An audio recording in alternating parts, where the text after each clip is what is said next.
Before you come to Southeast Asia, you need to know this. We're here in Phuket, Thailand, and we've been in Southeast Asia for almost a month. We've put together a list of things that we've noticed. There have been a lot of moments where like, man, I just wish I had that or knew this. Yeah. And that's where this list came from. Here are 10, maybe 11 things that you didn't think you needed to know before coming to Southeast Asia.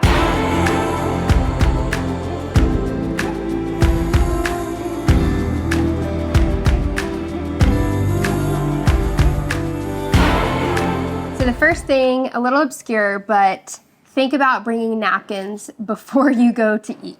There are napkins nowhere. Yeah. Restaurants, hawker centers, Street market. street food, definitely not. Yeah, Nobody's got napkins. no. And there were multiple moments, like when we were eating those buns with chocolate in them, it's dripping down my beard, and I have nothing except the inside of my shirt to wipe my face on. In one moment, we were in Chiang Mai, and we were going to see some elephants about 2 hours away in the mountains. And we had one stop, and he was like, hey, this is your chance to use the bathroom if you need a snack. So it's this rural market. And we get there, and I really have to go to the bathroom, if you know what I'm saying. And so we go to the bathroom, and there is not toilet paper, napkin, nothing in sight for me to wipe my butt with. Not at all. Nothing, right? And the toilet is practically a hole in the ground. Like, you can't even flush it. You just have to pour water into it to get it to flush. So thank God I had like 3 napkins in my backpack that we shared. That I also had to go to the bathroom. We collectively used. Well, you gave me some, and then Yeah, we didn't share, no. But we split them up, Yeah. and that saved the day. But in that moment, if we hadn't had anything, I would have been wiping my butt on a leaf, and that's all we would have had. Not even a leaf. Okay. If you want to pack a few napkins, a few tissues at least, Yeah. you'll be thankful. Just get you a travel size pack of tissues, a travel size pack of napkins. That'll come in You'll handy. be set. That'll come in handy. Number 2, download the app Grab. It's like Southeast Asia's, or Asia in general, Yeah. version of Uber. Sometimes you might pay just a little bit more as opposed to a taxi, but taxi drivers are really good at ripping foreigners off. Yes, especially when they don't use the meter and they just tell you a blank price. Yeah. We kind of learned this the hard way. When we were in Bangkok at first, it was about to downpour. The sky was like black. Yeah. And we were waiting on a Grab. The Grab was taking like 10 minutes. And so I finally just canceled it, saw a line of taxis, and we just walked up, and I was like, hey, here's where we need to go. And they gave us a price, and I tried to negotiate. I tried to negotiate, and he came down a little bit, right? Then it started raining. Yeah. And we were desperate, right? We're the desperate tourists. It's about to downpour. Like, you feel those like thick pellets of rain. Yes, that's when you know. And so the dude who we agreed to the price with just opens the door, and he's like, get in, because, it's about to downpour. We get in the taxi. And then I'm trying to tell the taxi driver the price that we just negotiated with his buddy, and he's not having it. And he's getting mad. And Alexa's just like, Joshua, just shut up. Just give in. Just shut up. Just shut up. And in reality, it was probably like, we ended up paying like $6 for the taxi. But I was just upset because it really should have been like a $3 taxi. Alexa was the wiser one and said, just give in. Just pay him the $6. Choose your battles. Just move on. Choose your battles. And so we did. Using Grab. Or if you get in the taxi, just remember, ask them to turn the meter on. Yeah. It's right above the center console. You'll see it, like it'll be black, and if you ask them to turn it on, they'll click it on, a little red number will pop up, and it'll calculate, and it has like calculation based on how far you're going and how much time it takes. So that's like your safest bet. Number 3 is be ready to barter. Yeah. Okay? So if you're going to a market and the things that you see don't have a price tag, that's when you can negotiate a price. Don't be afraid to do it, because they will always start you out really high. Yeah. Especially if they know you're a foreigner. If you look like us and you look like you're not from Southeast Asia. Yeah. They give us a price and then we say half of that price. That's where we start. Or less. And usually when we start really low, they like always laugh. Oh yeah. They're like how rude of you to even suggest that. You just have to be willing to laugh and give them the same energy right back. Yeah. And like, stand firm. This girl by the end of this trip, she has gotten to where she will fight with these vendors. Like, she'll be like, nope, we'll do that. And they'll be like, no, too much, or too little. And she's like, and she'll go back and forth. I mean, we'll go from like probably 5 to 10, sometimes even more numbers before we agree on a number. Yeah, definitely negotiate. Don't just settle all the time. Unless you know it's like super handmade and they did it really well. Yeah. Because we want to honor like local people, local businesses and things, but at the same time, like, we don't want to get ripped off. So Definitely. just be ready to fight a little bit.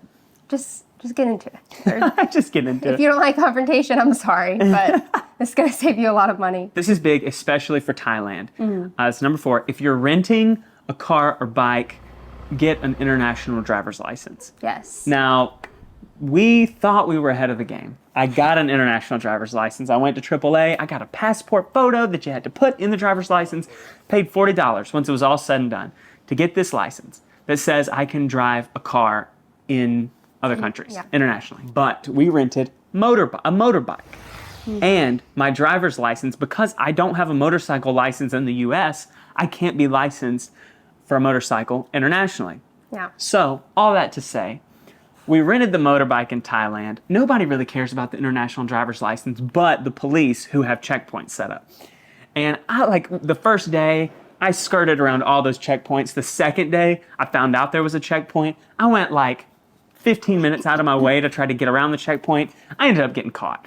Okay. Joshua is a criminal. And you pull up to the checkpoint, and I pull out my international driver's license. I give it to him, thinking like maybe he'll let me off because I did the thing, right? I'm licensed for a car here, just not a motorcycle. And no, you get the fine. Well, the fine's like, I'm about to pay my fine. It was like 500 baht, which is like $14 US.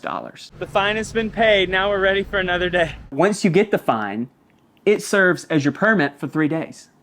So you can legally drive for 3 days once you pay the fine, right?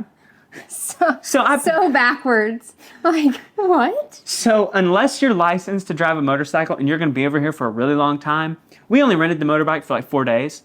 I would just not do the international driver's license and then just pay the fine. Just risk it, honestly. Because we did both. And we lost. We paid $40 for the license and we paid the $14 for the fine. So, if you're coming over here to rent a motorbike, I'd say just go for it. Yeah. Just send it. I don't know if we would have done renting a car, though. Yeah. It's a little crazy. Driving here is different. It is different. Because you're having to weave around so many motorbikes, and that's very daunting and scary. And these taxi drivers, do not care. I mean, we saw people almost get hit, and we thought, man, these people are just they just toe the line of danger, but also they're still safe. Yeah. Until we were in a taxi in Bangkok. They're built different. We're not used to this at all. But then we did get in a wreck, actually. Yeah. In a taxi in Bangkok, our driver was looking at the directions on his phone, and we got rear-ended in a taxi, so now we're on this. Yeah, this one's going to be way safer. Much safer. I'm already thinking about how I don't have a head cushion. Oh, yeah. Number 5 is utensils. So chopsticks are everywhere most of the time. Yeah. But most of the time they have a spoon for you. Yeah. But the use for the spoon is not what you think, especially with noodles. It's use the spoon as the plate of twirling the noodle in the chopstick. We fit right in. Honestly, I'm really proud that I'm using these chopsticks. I'm proud of you too. This is big. This is monumental. I still haven't figured it out. Yeah. Sometimes they'll give you a fork sometimes they won't give you chopsticks, and it'll just be a fork and a spoon. And what they do is they use the fork in the right hand, like we do in the West, but then instead of a knife or anything, even if you're eating meat, you have a spoon to cut your meat with. Yeah. And you just use it kind of like we would a knife. I definitely had a lot of soup spill on me because I could not figure out the chopstick situation, but we survived. Yeah. But maybe watch a video or two on that before you come over here, just so you don't look like a complete Western idiot who has no idea what they're doing. Yeah. Number 6, shop local. There are so many places, restaurants, businesses that you can tell are targeted toward people that look like us. And you will pay a higher premium every single time. If you can just embrace the awkward a little bit, even if not every day, maybe just a few times, and get out into the local shops, businesses, number one, you can live on such a budget. Yes. Like I'm talking $5 a day, realistically per person. If we wanted to, we could have eaten on that. Like, we could have gotten a croissant from 7-Eleven for breakfast. We could have gotten a nice Thai meal for lunch and dinner. Also with clothes too. Yeah. Shop local with Yes. shop local with clothes. Like, you can go to the malls and find H&M, Zara, all the big international clothing brands. But we found this love for, like, number one, Vietnamese streetwear, and number two, these random Thai brands. Yeah. And They're still great quality, but for half the price that you would pay at Zara. Yeah, and the styles are really cool. Definitely. Number 7 is ease into the market food. Yeah, or the fresh fruit, fresh vegetables, things like that. Yeah, because our stomachs and our bodies aren't used to all the bacteria and all of the things that they use here. Just ease into it step by step. So maybe day 1 and 2, just eat cooked things. Cooked meat, cooked vegetables. Or even go to somewhere that you're used to. 7-Eleven ham and cheese. Oh, that's good. Yeah, that is. Like a KFC, get some fried chicken. People love KFC here. Shake Shack. It's like a nice meal. Or a McDonald's even. I mean, they see Western food as like nice. So and they're really good. Yeah. So maybe start with that, start safer, just because if you start really ambitiously with like fresh fruits, fresh vegetables, it can wreck your stomach. Yeah. And another thing is that goes along with that, take medicine with you. Yeah, like bring it with you on your trip. Talk to your doctor before.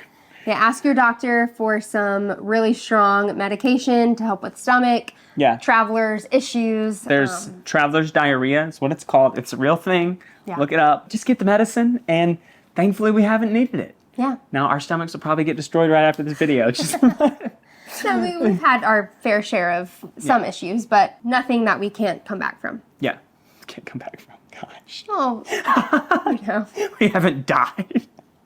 That's not what I mean. When you're traveling here, some of the airports don't allow electronic tickets, which in the US, I just kind of take for granted. I'd never print a ticket anymore. I just don't. And in many cases, we just travel with carry-ons, so we don't even go through like we don't even go to the check-in counters. We just go straight to security. But here, they will make you print a ticket. Yeah. So if you don't have it printed ahead of time, you have to go to the check-in counter. And like in Vietnam, for example, our visa is an e-visa. It's called Vietnam Electronic Visa, right? But you have to have it printed. So it's like, what the heck? Like the application's online. They talk about how easy and convenient it is. And it's pretty easy, right? But you have to print it. So that's annoying, but just be prepared for things like that. Number 9 is you have to be prepared to take your shoes off in a lot of places before going in. And Alexa hates this. That might be my number 1 pet peeve on this trip. No. I'm strongly considering not going in. We have to. The main fact that I have to be barefoot. It's like a pet peeve. I'm never barefoot. I always have socks on. Even in my own bedroom, I always wear socks. It's hot here. So your feet aren't like dry. They're all sweaty. And other people's feet are sweaty. Even thinking about it makes me cringe. Lex is walking barefoot. Haha. Maybe bring an extra pair of socks with you. Yeah. If you don't love that. For sure. That was definitely something I had to get used to.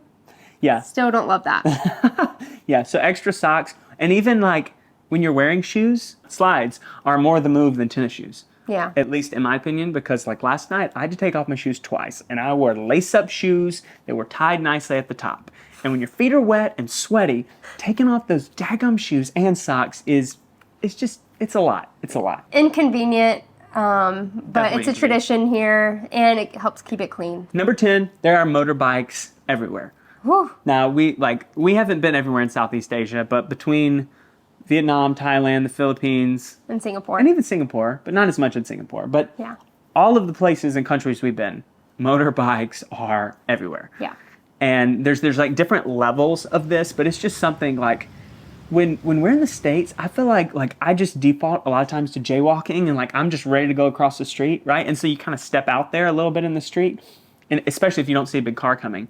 And here, like, That will get you killed or injured. You better watch out, because if you even barely step out, I mean, these bikes, you won't see them coming around the corner, and it's just like, vroom, and you're like, oh gosh. So we learned, especially in Vietnam, because they don't, well, at least where we were in Vietnam, they didn't have any public transportation. So everyone got around with a motorbike. Yeah. And they parked everywhere with a Yeah. motorbike. Like the road, you think normally the road is like for motorbikes, and it is. But even in like Saigon, the sidewalks where people would ride on the sidewalks, people would park on the sidewalks, so you weren't safe anywhere. No. So just look out. Definitely. Say a prayer, take a breath. Yeah. Or hold your breath. Just like look both ways. Also, it's worth noting, if you want to try renting a motorbike, I mean, you can do it. We did it in Chiang Mai, but we would recommend do it in a calmer place. Yeah. Especially for us, we drive on the right side of the road in the US. Thailand, they drive on the left side of the road. side. Vietnam, they drive on the right. But in Thailand, they're on the left. And so for us, it was like an adjustment of not only that, but just getting used to the way people drive in general. And when we were in Bangkok to begin with, I rode on some motorbikes, and I was like, I'm going to die. Like every time, you know, you'd be going 50 miles an hour, and you're like, ugh. There were probably 4 or 5 moments where I genuinely thought I was going to either get majorly injured or die on this trip when it comes to driving. So Yeah. just prepare your mind for that. So when it comes to the motorbike, starting in Chiang Mai, it's in the mountains, much calmer than like big Yeah. city of Bangkok and other cities we were in. So that was a nice introduction for us to take, like we were on some side roads, some back roads. We still got on a highway. I was proud of Alexa. It was a lot, but we did. It was a lot to get me on that motorbike, yeah. but I did it. Yeah, but Conquered my just fear. start slow and wear a helmet. Definitely wear a helmet. You'll notice the people who do this, who ride a lot, like maybe they're delivery drivers or maybe they're They motorbike use it- taxi drivers, they will wear jackets and pants. Yeah. And the reason... Go ahead. No, I want you explain. to go ahead. Well, the reason is if you fall off or get in a wreck, that's like your one protection Yeah. from getting stitches, you know? Number 11, get cash for street markets or any Yes. local place, really. A lot of them won't take card. Yeah. Or if they do, some of them, their card processing looks sketchy AF. And I'm like, I don't want you having my card. Yeah. But Don't. just be prepared with cash. Go to an ATM, get out cash. And the annoying thing, especially in Thailand, like a lot of times, like the default bill, it would spit out, if you're pulling out a bigger amount, would be 1,000 baht, which is like 30 US dollars. So it's not a crazy amount of money, but still, if you're going to buy something in a market and it's like 20, 30, 40, 50 baht, they're not going to have change, or they might not, for $1,000 or 1,000 baht bill. So the key is 7-Eleven. They're everywhere. There's a 7-Eleven on every street, legitimately every street in Thailand. Legit, in Thailand, there will be, like, in one block, multiple 7-Elevens. Yeah. So go to 7-Eleven, buy a bottle of water, and give them your $1,000 bill. And They'll give you change. Yeah, that's your tip. If you're going to Southeast Asia, have the best time. Yeah. It's very, I don't know, quirky, had a lot of simple joys. Yeah. Just we a really loved nice, it. different pace, Yeah. for sure. Other than on the street where the motorbikes are. Then Away they're from the streets, weird different pace. pace, yeah. We love you. Have a great day. Dang. Heavenly. Let your spirit rise.